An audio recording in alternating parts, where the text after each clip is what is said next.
Hola, ¿cómo están amigos de Auditando y Controlando? Me da mucho gusto saludarlos y en esta ocasión quiero compartirles que tuve el honor y el agrado de poder hacer una presentación como parte del Congreso Internacional de Auditoría Forense, Fraude y Lavado de Activos, que fue organizado por la Escuela Internacional de Gestión Gerencial en Perú y que pues bueno, me dio mucho gusto poder estar con ellos, compartir con un montón de gente muy profesional que ven estos temas y pues bueno, vamos a poder compartir con ustedes también la información que pude presentar ese día. Así que ojalá sea de su agrado, mándenos por ahí sus comentarios si tienen más ideas de pues, temas como lo que vamos a ver en esta ocasión, pues mándenlo y con mucho gusto los podemos subir aquí al podcast, ¿sale? Les envío un fuerte abrazo y espero sus comentarios. Ahora nos acompaña desde México Héctor Villanueva. Héctor tiene más de 27 años de experiencia en evaluación de riesgos, control interno, cumplimiento normativo y auditoría. Es socio fundador de Axios y consultor en la implementación de metodologías de gestión de riesgos, la creación de audios de auditoría interna y el diseño de sistemas de control alineados con marcos de referencia como COSO. Es host del podcast Auditando y Controlando y co-host de A la Corre y Corre, combinando su expertise con la comunicación y la educación. Es contador público egresado de la EBC y posee una maestría en Dirección Global de Negocios por la EGADE Business School del TEC de Monterrey. Héctor hoy nos va a hablar acerca de las lecciones del caso Enron, gestión de riesgos y control interno en la era digital. Héctor, buenas noches. Puedes iniciar con tu ponencia.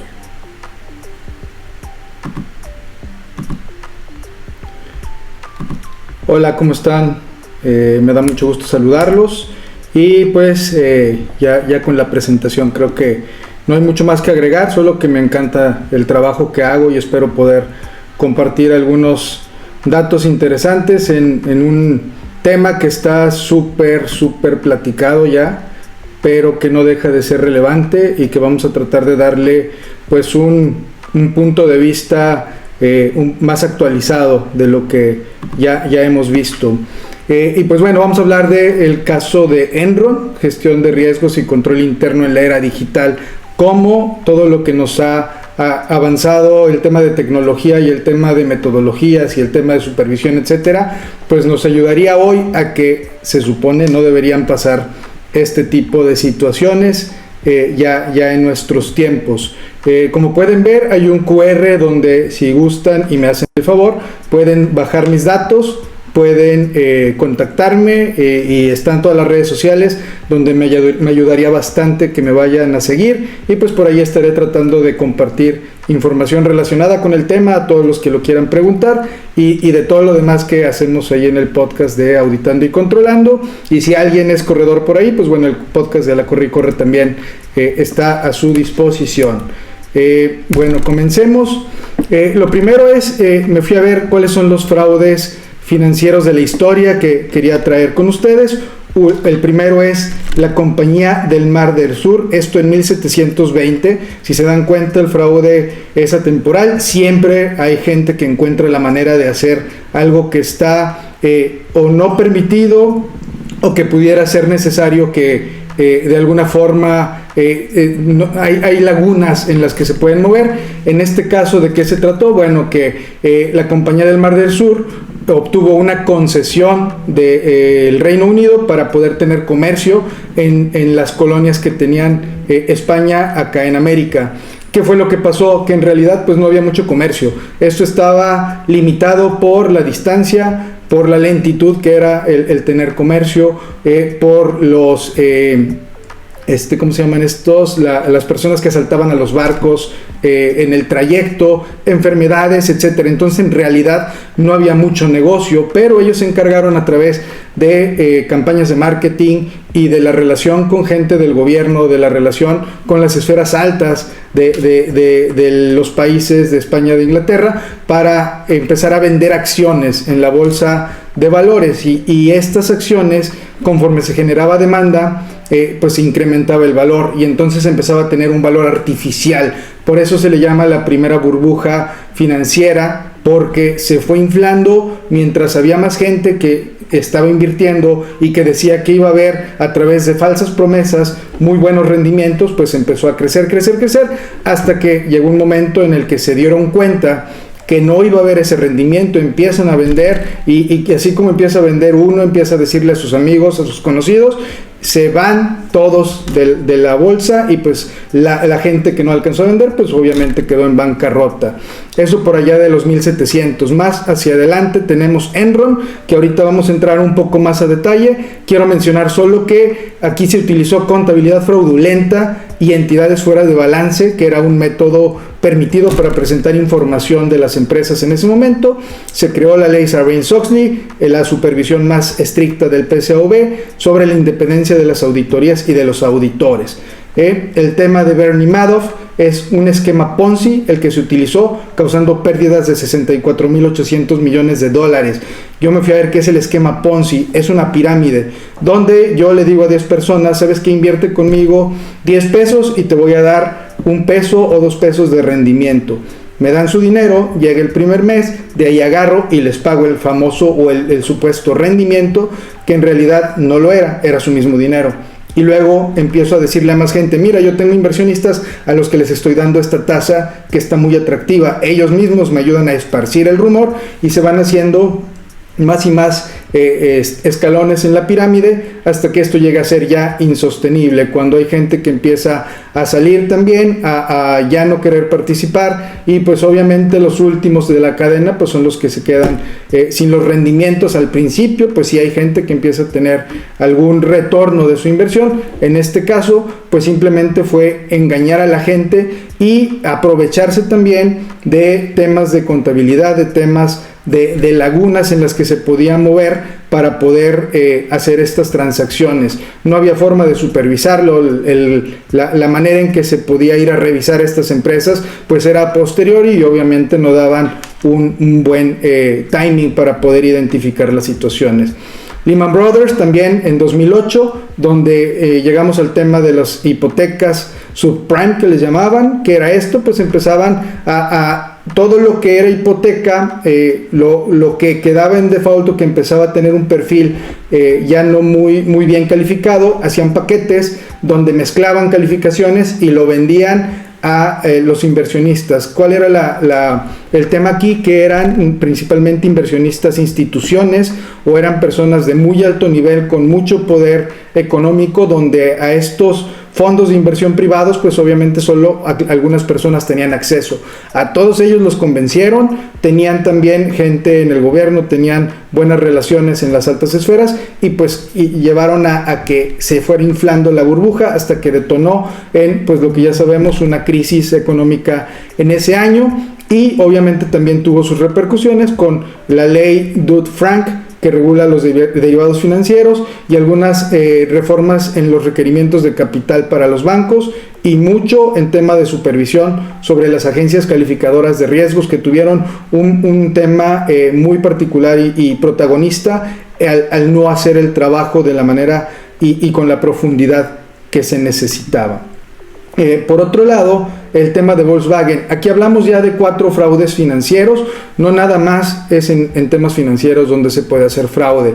En Volkswagen tuvimos un tema de ESG. Había regulaciones ambientales que se tenían que cumplir mediante la emisión de gases contaminantes. ¿Qué hizo Volkswagen? Introdujo un software que ayudaba a poder brincar las revisiones de las entidades regulatorias. Al momento de que el software detectaba que estaban teniendo una revisión, hacía que disminuyera pues cierto desempeño de los autos para que las emisiones también bajaran. Pero cuando ya estaban en manejo normal en carretera, podían emitir hasta 40 veces lo que estaba marcando el tema de la supervisión. Entonces, si se dan cuenta, hay diferentes motivos por los cuales se puede llegar a cometer un fraude, como ya lo han mencionado todas las personas que están participando como ponentes. Hay muchos perfiles y ángulos mediante los cuales se puede ver esto. En el caso de Enron, pues en realidad hubieron cambios muy fuertes derivados de lo que sucedió con esta empresa. Vamos a ver muy rápido algunos temas que se identificaron en el caso de Enron. Aquí lo principal es que hubieron temas desde el punto de vista de fallas en la gestión de riesgo y como ahorita vamos a ver el perfil de que los avances tecnológicos y las metodologías que ya están implementadas desde ese momento a la fecha nos ayudan a poder prevenir de mejor manera estas situaciones. Y vamos a ver un último punto muy importante, aparte de estos avances en tecnología y en metodologías. El tema de los controles internos débiles, cuando llegamos a ver Enron, hubieron falta de segregación de funciones, tuvimos inexistencia de procesos claros y había esa parte de no una buena regulación o muy bien estructurada respecto a las entidades para propósitos especiales. Entonces, esto que permitía que Enron mostrara los ingresos, incluso hay un tema de reconocimiento de ingresos, porque todo el tema energético, los contratos a futuro los traían como si ya estuvieran ejecutados y mostraban el tema de ingresos. Y en las entidades se me fue el tema, de propósitos especiales, mostraban fuera de su balance, en otro lado, el tema de las deudas. Entonces esto llevaba a que tuviéramos indicadores muy atractivos para poder seguir adelante. Temas de conflictos de interés, como ya lo mencionábamos en los otros fraudes, aquí también hubieron relaciones cercanas con gente de gobierno, relaciones cercanas incluso con los auditores externos, que deberían tener un tema de, como bien sabemos, una independencia total para poder ejecutar bien su trabajo. No existía, y esto se derivaba de que además de la auditoría había mucha venta de servicios adicionales que obviamente generaba ingresos para las firmas, pero por otro lado generaba esa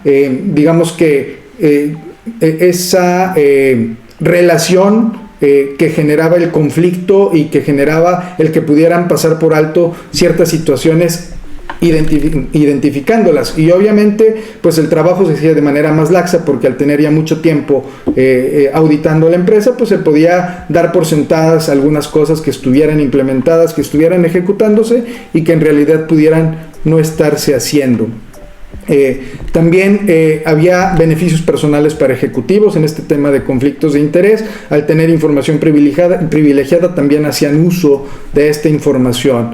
En cuanto al tema de la cultura organizacional tóxica, era un tema de, pues incentivaban a los resultados de corto plazo, vayan por los resultados, por las ventas, por la colocación de servicios, por la colocación de todo aquello que nos está generando un ingreso, y no estaban bien delimitadas los esquemas bajo los cuales tendrían que estarse ejecutando y revisando para no caer en un tema de riesgos innecesarios.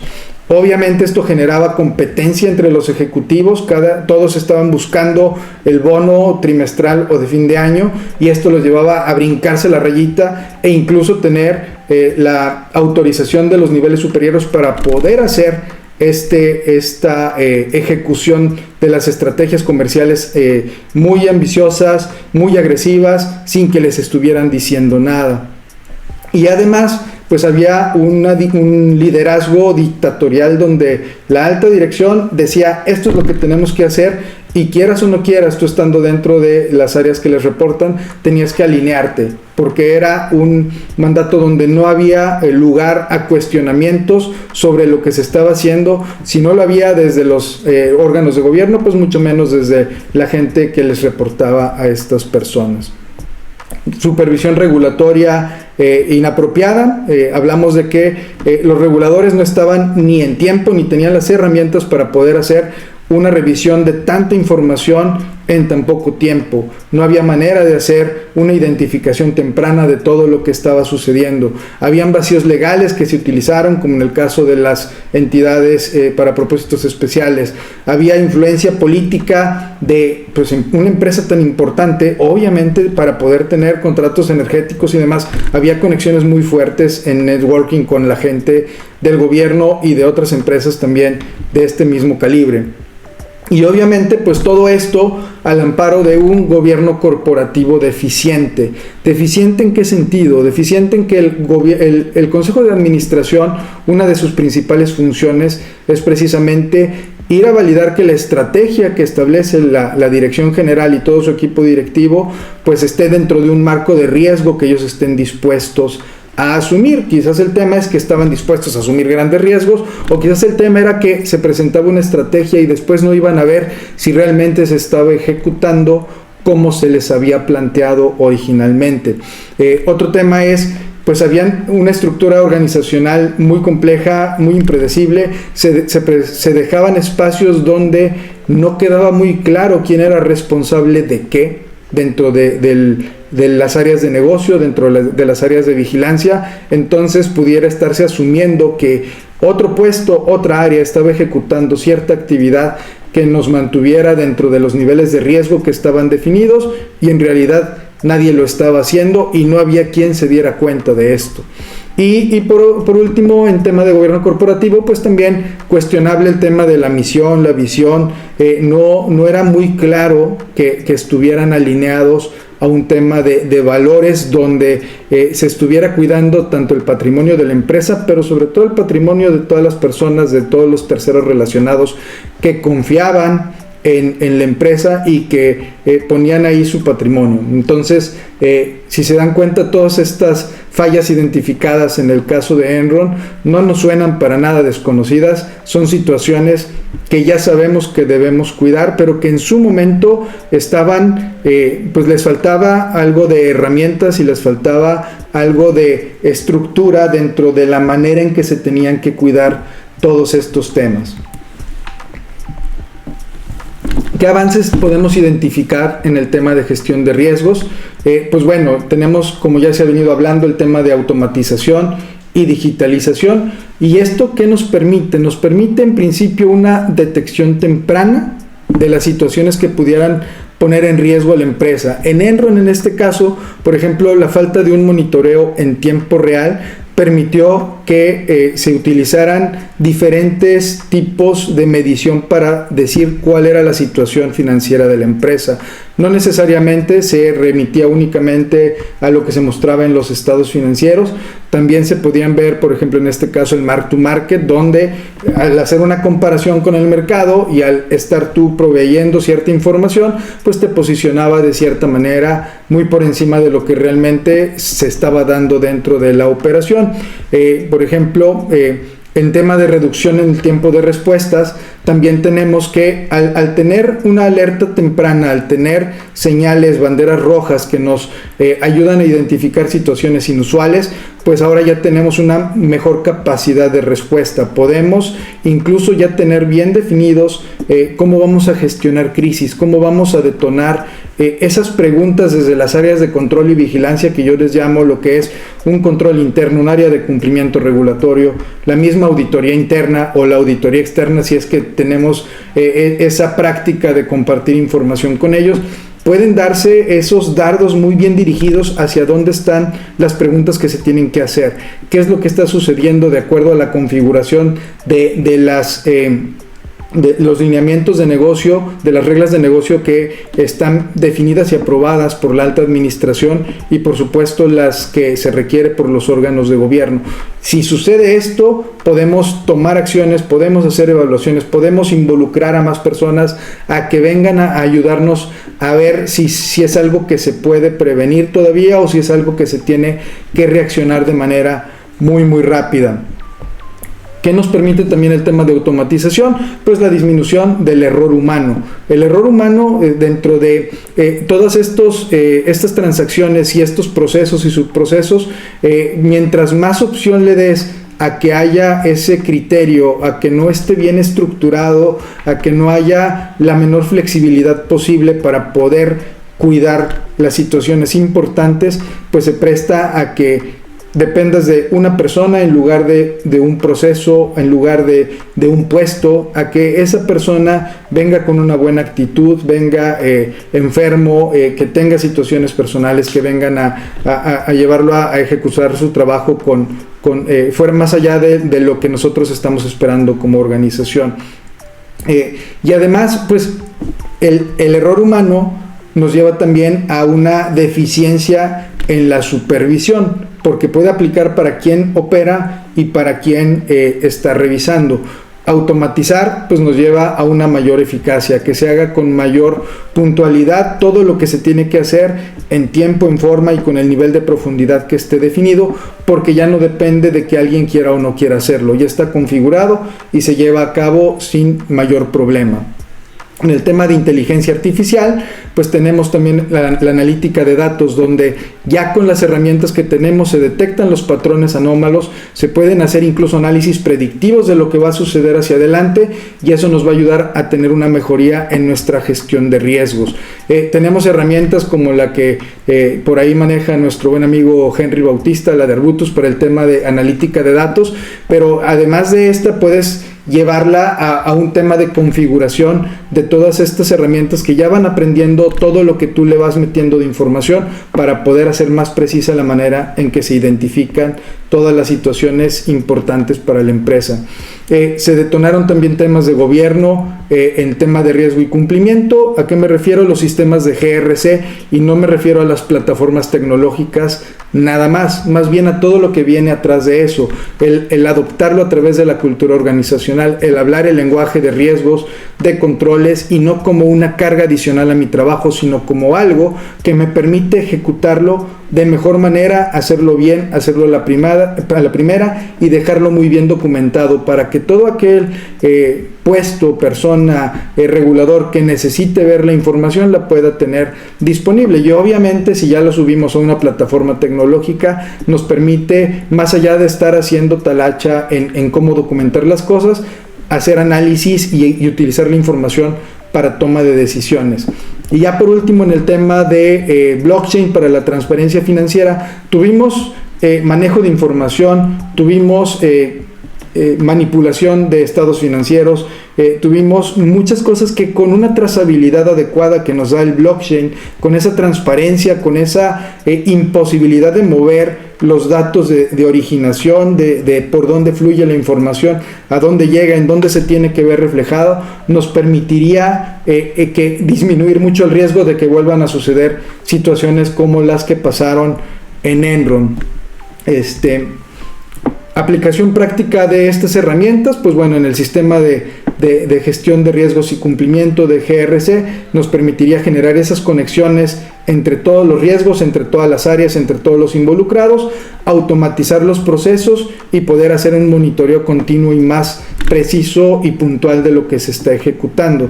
Por supuesto que nos ayuda mucho para temas de auditoría, para temas de monitoreo en las áreas de control interno, y la utilización de estos modelos de aprendizaje a través de la inteligencia artificial nos lleva a que estos algoritmos nos ayuden a identificar esos comportamientos anómalos o fuera de lo que está autorizado, aprobado por la administración dentro de su apetito de riesgo, y obviamente automatizar pruebas de auditoría para que podamos abarcar más con menos esfuerzo y con mayor efectividad en lo que estamos haciendo. Y este es el punto que quería decir también. Es importante que cuando el software y el hardware están trabajando de buena manera, pues también el tema del factor humano nos ayude a hacer el trabajo como se debe hacer. ¿Qué necesitamos fomentar? El compromiso, la conciencia de la cultura de riesgos, para que toda la empresa dentro de las áreas de negocio, como bien lo establecen el modelo de las 3 líneas del Instituto de Auditores, se hagan responsables de lo que les corresponde. Hay una comunicación efectiva, transparente a lo largo y ancho de toda la empresa, haya capacitación continua en las competencias, sí en las áreas de cumplimiento, en las áreas de vigilancia y de control, pero también a todas las áreas de la organización, que son donde se generan precisamente las transacciones y que es donde tenemos que consolidar de mejor manera esa solidez que debe tener el sistema de control interno. Y esto ayudado pues por los mecanismos de denuncia que ya conocemos, donde en realidad la mayoría de los fraudes no se detecta por todo esto que he venido mencionando, sino más bien porque alguien tiene esa ética y se da el tiempo y el espacio y toma el riesgo de ir y mencionar que algo no se está haciendo como se esperaba. En conclusión, pues bueno, el colapso de Enron y en su caso del auditor de Arthur Andersen, pues evidenció graves consecuencias de gestión de riesgos ineficaz, de control interno que estaba deficiente y del gobierno corporativo que no estaba adecuadamente implementado. La falta de transparencia financiera y la supervisión inadecuada nos dieron espacio para fraudes como el de Enron y los otros que también mencionamos. Así que vamos a aprovechar esta tecnología, estas metodologías que ya están al alcance de nuestras manos, que ya los tenemos a través de una computadora de muy fácil acceso, para poderlos implementar en las empresas donde estamos y poder ayudar desde nuestras trincheras a que esta posibilidad de que alguien haga algo fuera de lo que está permitido pues se vaya reduciendo lo más posible. Hasta aquí la presentación, y recuerden que está el código para que si quieren ir a darme seguir en cualquiera de las redes sociales, se los voy a agradecer bastante. Listo, Flor, muchas gracias. Tenemos algunas preguntas.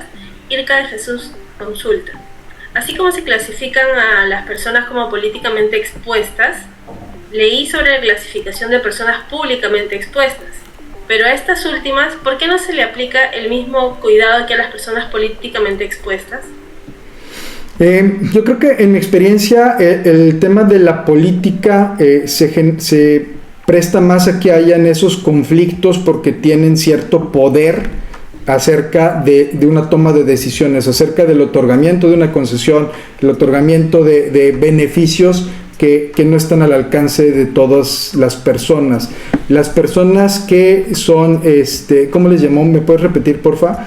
Públicamente expuestas. No, públicamente expuestas. Puede ser incluso que tú seas un influencer, que puedas decir en dónde invertir, qué invertir, etcétera, pero en realidad no tienen un poder de decisión desde el punto de vista normativo. Se tienen que regular porque sí pueden llevar a las personas a cometer errores, sí pueden estar sesgados en cuanto a las recomendaciones que ejecutan, y sí debe tenerse un cuidado, yo creo, cada vez más fuerte, porque son gente que lleva a las masas a tomar buenas o malas decisiones, no nada más en temas financieros, sino en cualquier ámbito de la vida. Entonces, coincido en que debería tener un mayor énfasis la manera en que se regula el cómo están al alcance de tantas personas lo que ellos dicen o hacen, sin que tengamos la seguridad de que tienen un respaldo sólido de lo que están poniendo al alcance de la gente. Irka pregunta si, según tu experiencia, si es importante en la gestión de riesgos la identificación y la evaluación de los riesgos emergentes. Sí, por supuesto. La gestión de riesgos es un ente vivo, es dinámico y se tiene que estar actualizando constantemente. Por eso es importante que no lo haga nada más el área de control interno, el área de riesgos, el área de cumplimiento o incluso el auditor. Se tiene que hacer en conjunto con las áreas de negocio, porque ellos son los que se topan con las diferentes situaciones que les limitan su capacidad para cumplir con los objetivos, y ellos son quienes están a veces inmersos en ciertas situaciones donde el cruzar la línea o no cruzar la línea implica que me regañe mi jefe o que no me regañe, que lleguemos a los objetivos o que no lleguemos a los objetivos. Todos estos riesgos emergentes se pueden dar desde el punto de vista operativo, donde sí tenemos un control, pero también desde el punto de vista del ámbito de la industria, del entorno en el que nos estamos moviendo, y quienes tienen esa sensibilidad de cómo están siendo afectados son precisamente las áreas de negocio. Sí hay que incluirlos en el análisis de riesgo frecuentemente, y sobre todo si ya tenemos las herramientas tecnológicas para poderlo automatizar, se pueden configurar incluso consultas hacia noticias, hacia ciertos sitios donde está esa información que a mí como empresa me puede afectar. Entonces sí hay que incluirlo y hay que aprovechar las herramientas tecnológicas para hacerlo lo más rápido posible. Y precisamente hablando de herramientas tecnológicas, Héctor, para finalizar, ¿qué herramientas de GRC y de Data Analytics nos puedes compartir? Sí, pues bueno, en principio, como les decía hace rato, la de Arbutus del buen Henry, es una herramienta que, sin ser tan fancy y sin ser tan conocida al día de hoy, es una herramienta que funciona muy bien, y sobre todo cuando tenemos que ir aprendiendo a utilizarla. Esa es una herramienta que he utilizado y que creo que es muy buena. Obviamente pues están los ACLs y están las demás herramientas ya con un poco más de trayectoria y de tiempo, y que obviamente son un poco más caras y que están inmersas dentro de los sistemas de GRC. Y hablando de sistemas de gestión de riesgos, obviamente tenemos a la gente de Archer, que tienen una suite de módulos muy vasta. La gente de Galvanize también, KRM se llaman ahora, y son los distribuidores de las herramientas de ACL y de toda la suite que ellos manejan. Tenemos Workiva y tenemos una lista que, si quieren, les puedo compartir con mayor detalle, una lista de al menos 7 o 10 herramientas para una y otra cosa. Si me mandan sus preguntas por alguna de las redes sociales, con mucho gusto se los puedo compartir. Muchas gracias, Héctor. Ha sido muy interesante tu ponencia. Yo estoy segura que con el QR que nos has compartido, los participantes se van a poder comunicar. Muchas gracias, Héctor. Se agradezco mucho. Un saludo a todos y les mando un abrazo desde México. Gracias, Héctor. Con tu ponencia estamos cerrando el ciclo de conferencias de esta segunda sesión del